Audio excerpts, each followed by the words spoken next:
A very good evening, doctor. Good evening. How are you? Yeah, I'm good. I'm good. Yes. So, how are the things in Kolkata? Yeah, Kolkata is always hot and humid climate. Okay. So, first of all, congratulations on the success of Chandrayaan 3 that happened before.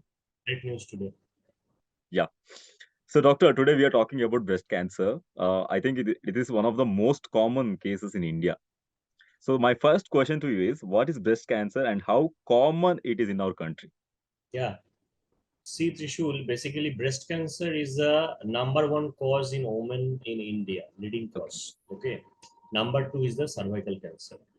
Now, these two cancer, breast cancer and cervical cancer, this can be basically pre-screened and preventable disease. Okay, if we aware, basically we can aware the people regarding the very important signs, symptoms, and some specific features of these two diseases. So today topic is the breast cancer. So breast cancer, yes, basically, breast cancer arises from the breast. It is a lumpiness in the breast that the person feels just for the eventful, just incidentally they find it, and then it is been detected like that.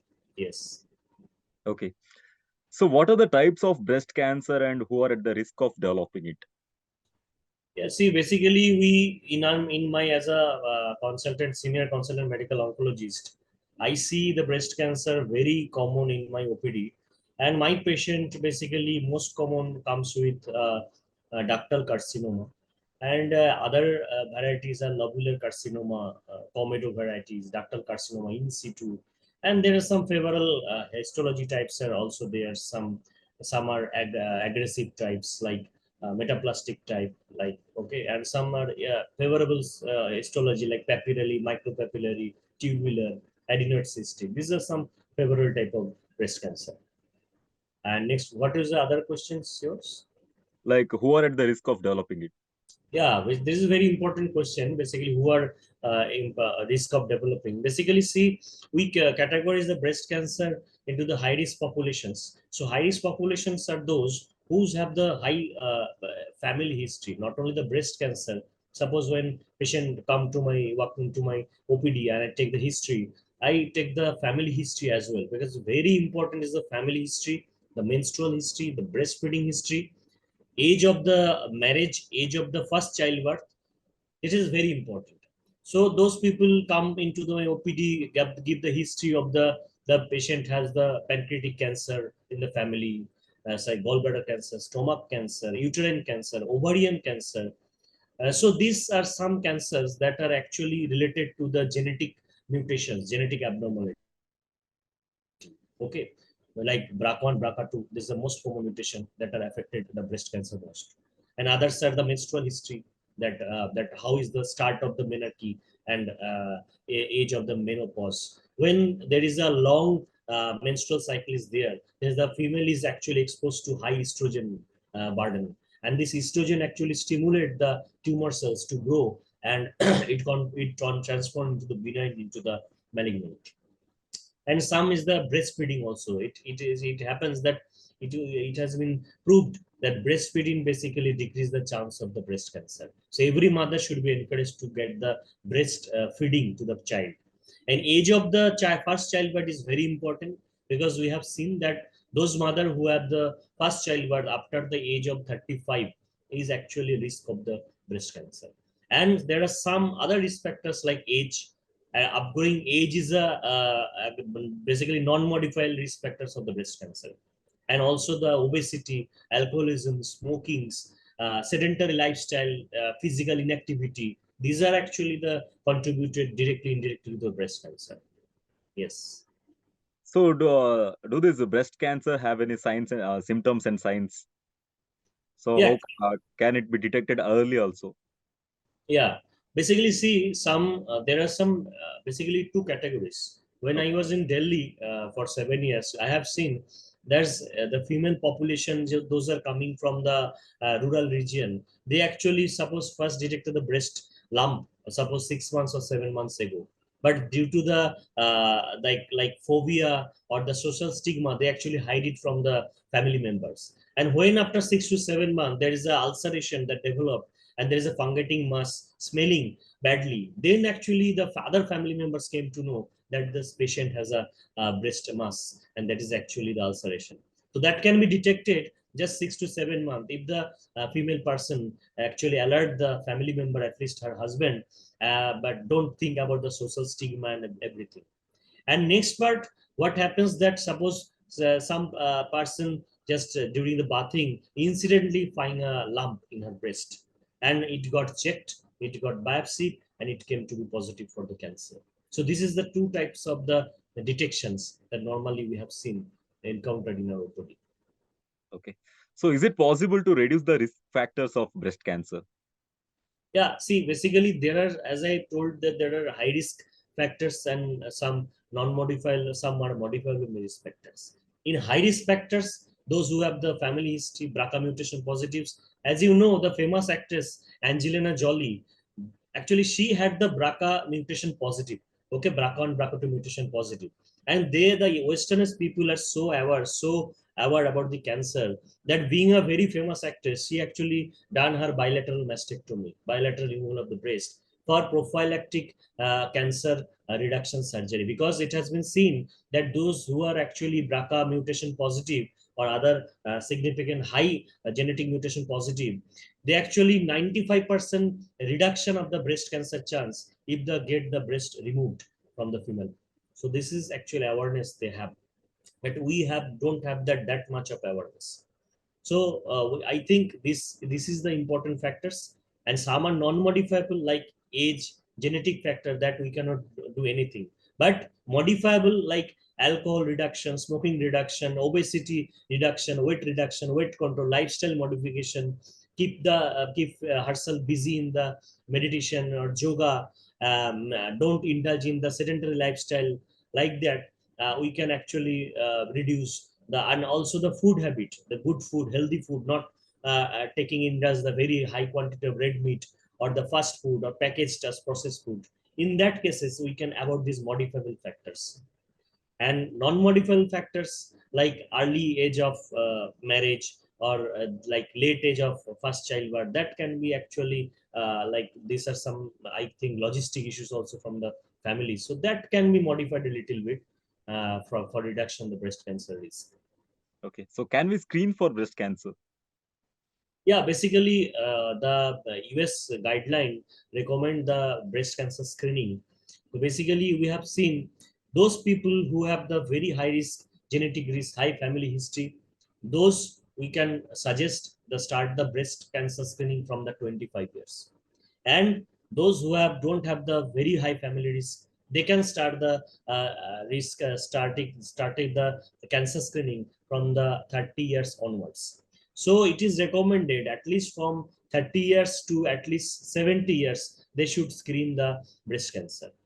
Now method of this 25 to 30 years and after 30 years actually vary, because in younger age the density of breast is high. So that's why so-called, we know, the mammography, there's a very common term that we know that actually don't detect the people, those who have the high breast density cancer from 25 to 30. Whereas after 30, this mammography is the very important screening part tools for detection of the breast lump.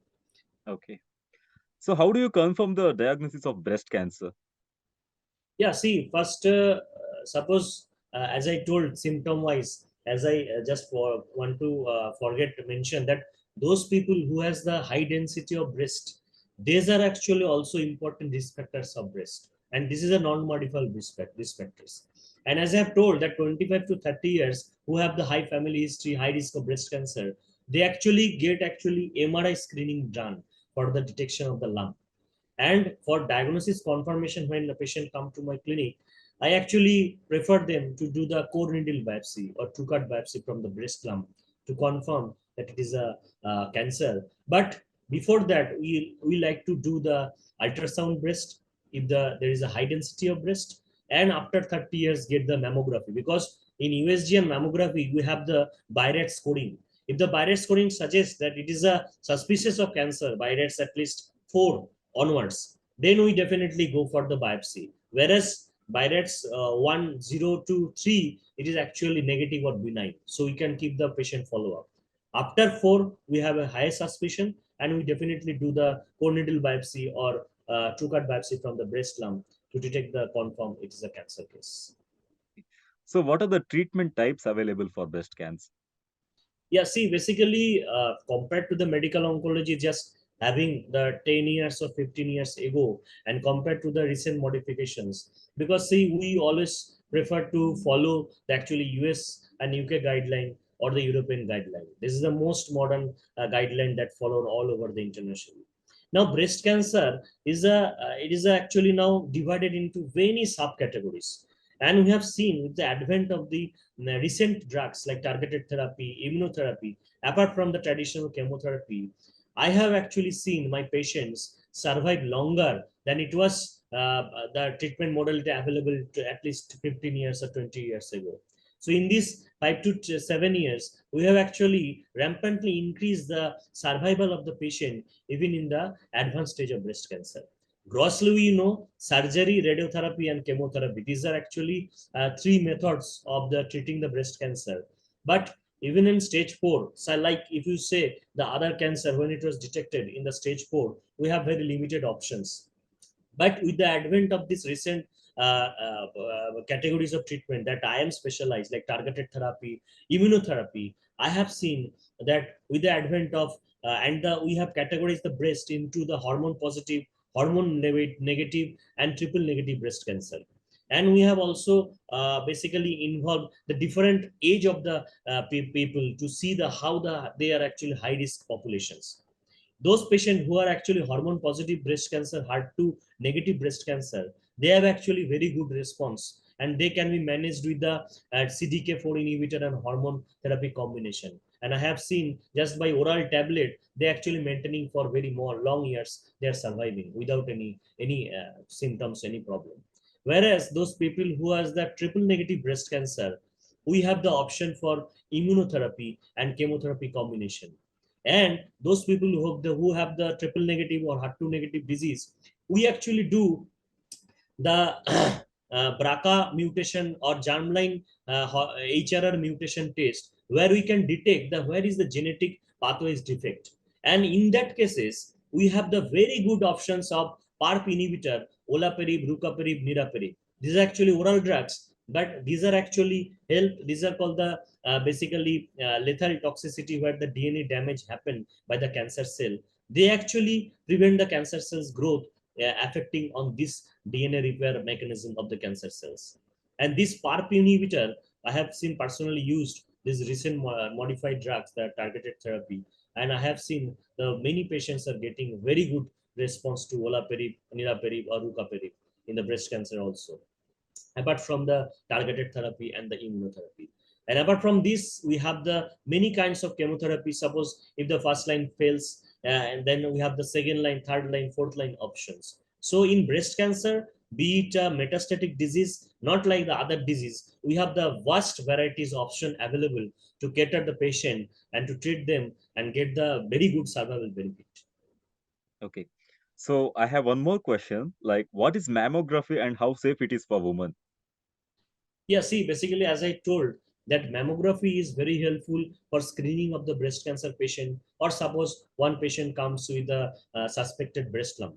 Suppose young patient come with sometimes breast lump, and we actually do the mammography to exclude whether it is a according to the Barrett score, whether it is a benign or malignant. Because sometimes young patients comes with fibroadenoma breast that is also actually presents with the lump in the breast, and some people are worried about that whether doctor it is a breast cancer or not. Then by the help of the mammography, it is a just a x-ray procedures, and it is a very low radiation effect, so it does not affect the much expose the patient to the high radiation burden. It is a very low radiation effect, and it is x-ray. One important is it is uncomfortable because breast is compressed between the two parts, so that we get a very good craniocaudal view and the other different views, so that we can detect the mass. And by the help of the radiologist, we can categorize into the that by that score. When it is a 1 2 3, we can tell it is a negative or benign, and more than 4 we have a suspicion of breast cancer. So by this, we can just difference between the benign breast lesion and the malignant breast lesion. Okay. So thank you so much, doctor, for your time and valuable inputs. Yeah, thank you, Trishul. If you have any questions, just let me know. I have my website, I have my YouTube channels also. You can Okay. just comment over there. I can definitely will be more than happy to help you all. Thank you, doctor. Thank you so much. Thank you. Goodbye.